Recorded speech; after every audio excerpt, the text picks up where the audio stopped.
Assalamualaikum warahmatullahi wabarakatuh. Kita lanjutkan materi pembelajaran IPS secara online setelah penilaian harian bersama kemarin. Kita lanjutkan materi berikutnya, yaitu dampak globalisasi. Baiklah, sebelum kita mulai, marilah kita berdoa agar diberi kemudahan, pandemi ini cepat berakhir dan kita bisa belajar tatap muka. Berdoa, mulai. Selesai. Tujuan pembelajaran mengenai dampak globalisasi pada materi ini ada 5. Yang pertama, Ibu harapkan kalian bisa mendeskripsikan bagaimana fase-fase terjadinya globalisasi. Yang kedua, mengemukakan contoh globalisasi di bidang budaya. Yang ketiga, menyebutkan contoh bentuk globalisasi dilihat dari gaya hidup. Yang keempat, memberikan contoh sederhana pengaruh dari globalisasi. Dan yang terakhir adalah menjelaskan pentingnya globalisasi bagi bangsa Indonesia. Kalian simak baik-baik tujuan pembelajarannya. Nanti di akhir pembelajaran akan ada penilaian dari materi yang dipelajari. Nah, di sini di tujuan pembelajaran adalah poin-poin pentingnya yang harus kalian ketahui. Marilah kita kupas, kita bahas satu persatu. Poin pertama tadi, tahap-tahap terjadinya globalisasi itu ada 3 tahap. Tahap pertama itu terjadi pada waktu orang Eropa melakukan pelayaran dan perdagangan dengan kerajaan-kerajaan yang mereka singgahi. Tahap kedua, orang-orang Eropa memiliki jajahannya masing-masing dan membuat perusahaan sendiri untuk memonopoli perdagangan. Namun, kemudian setelah itu Perang Dunia I dan II terjadi, maka tahapan globalisasi terhenti. Nah, setelah Perang Dunia II berakhir, mulailah industri di segala bidang yang membuat globalisasi semakin menjadi-jadi sampai sekarang. Itulah tahapan-tahapan globalisasi. Contoh globalisasi dalam bidang budaya ada 5. Yang pertama, meningkatnya imigrasi. Bukan sesuatu yang aneh lagi bahwa tiap tahunnya Indonesia akan kedatangan jutaan orang asing, termasuk turis asing di dalamnya. Tentunya mereka membawa budayanya masing-masing dan kita harus bisa menyaring, memfilter budaya yang masuk.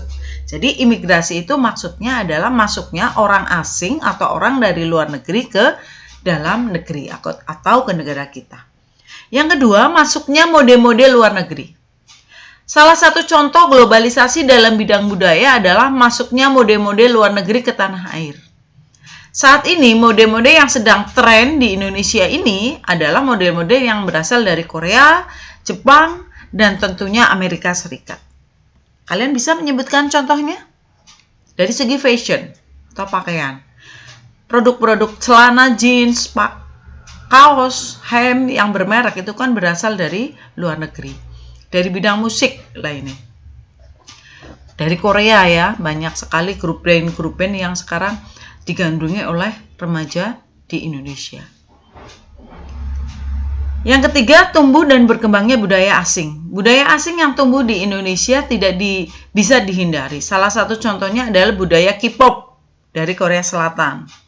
Sisi positifnya harus kita optimalkan, sedang sisi negatifnya harus kita buang jauh-jauh dari Indonesia.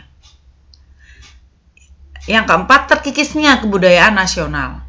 Contoh lain dari globalisasi budaya yang sangat disayangkan adalah lunturnya kebudayaan asli Indonesia.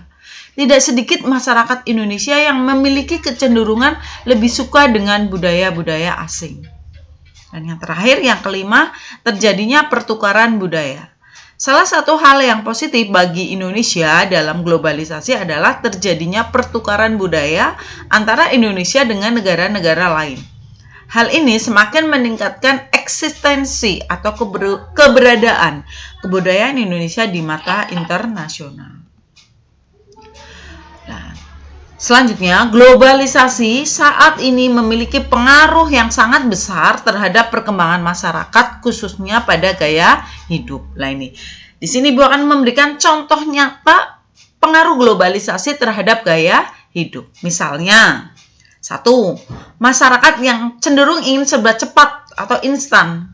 Gaya hidup masyarakat yang cenderung ingin serba cepat atau instan misalnya dalam memilih makanan. Masyarakat saat ini cenderung lebih suka dengan makan cepat saji dibanding dengan makanan tradisional.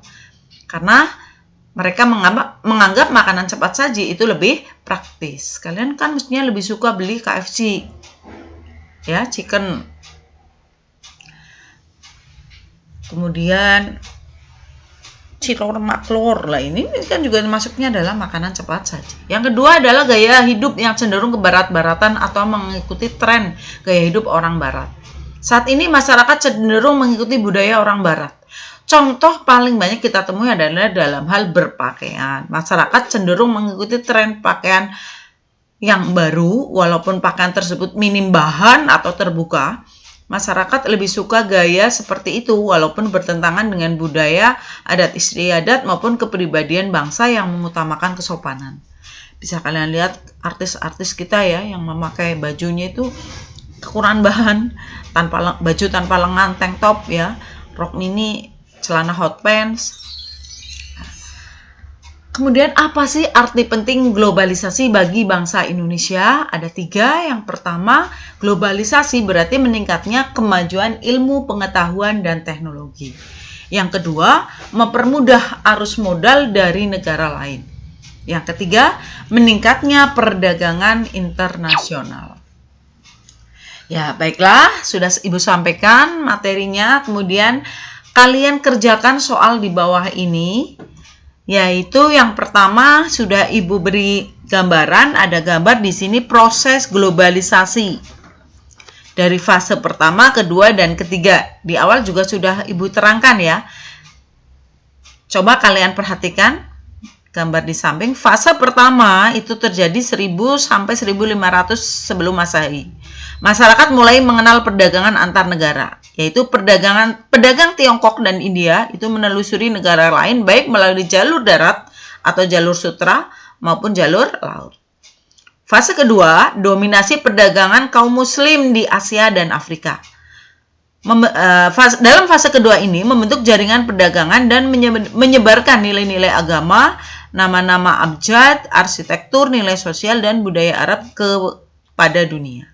Fase ketiga adalah eksplorasi dunia secara besar-besaran oleh bangsa Eropa, yaitu dimulai dengan adanya kolonialisme dan imperialisme atau penjajahan. Ini Ibu memberikan sebuah ilustrasi. Siswa diperlihatkan gambar yang berhubungan dengan fase globalisasi dan siswa ditugaskan untuk menganalisa perbedaan antara zaman tradisional dengan zaman modern. Tuh ya, coba anak-anak perhatikan gambar-gambar ini. Ada gambar apa saja? Siswa menjawab pertanyaan guru, kemudian guru bertanya kembali, apakah kalian pernah melihat barang-barang tersebut? Kalau pernah, berasal dari mana barang-barang tersebut? Ketika siswa menjawab bahwa barang-barang modern berasal dari luar negeri, guru memfokuskan pembelajaran kepada arti globalisasi. Misalnya Ibu menyajikan contoh gambar alat transportasi tradisional seperti becak, kemudian dokar ya atau andong, kemudian pedati, kemudian dihadapkan dengan yang sekarang, sepeda motor, mobil, helikopter, satelit. Nah, di sini Ibu menjelaskan bahwa kita tinggal itu dalam satu dunia. Nah, kemudian kalian lihat globe, bola dunia atau globe. Jadi bola dunia atau globe itu kita tinggal di dalamnya. Oleh karena itu, walaupun kita berbeda negara, tapi tetap berada dalam satu kesatuan, yaitu dunia di dalamnya, di mana di dalamnya saling membutuhkan. Jadi, mestinya kalian bisa apa pengaruh supaya siswa menemukan pengaruh globalisasi terhadap gaya hidup. Kemudian ada gambar turis yang datang ke Indonesia dan mempelajari budaya Indonesia. Guru melakukan tanya jawab mengenai gambar turis tersebut untuk mengarahkan kepada ciri-ciri globalisasi. Anak-anak, menurut kalian apa tujuannya datangnya turis ke negara kita?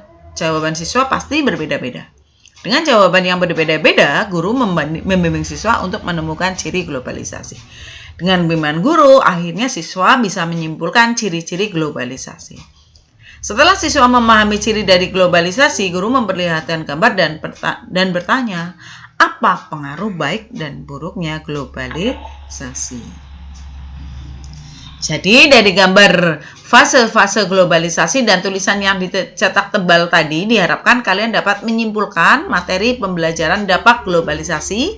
Silakan jawaban ditulis di buku tugas IPS, difoto, kemudian dikirim lewat Google Classroom. Silakan kalian rangkum dalam bentuk 4 pertanyaan berikut ini. Yang pertama, kamu bisa menemukan pengaruh globalisasi terhadap gaya hidup. Berikan contohnya. Yang kedua, sebutkan ciri-ciri globalisasi. Minimal 4 ya.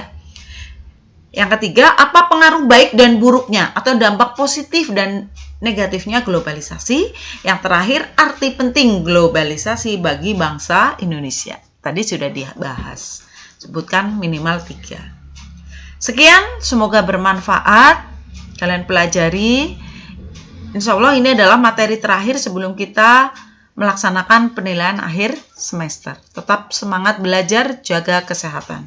Sekian, wassalamualaikum warahmatullahi wabarakatuh.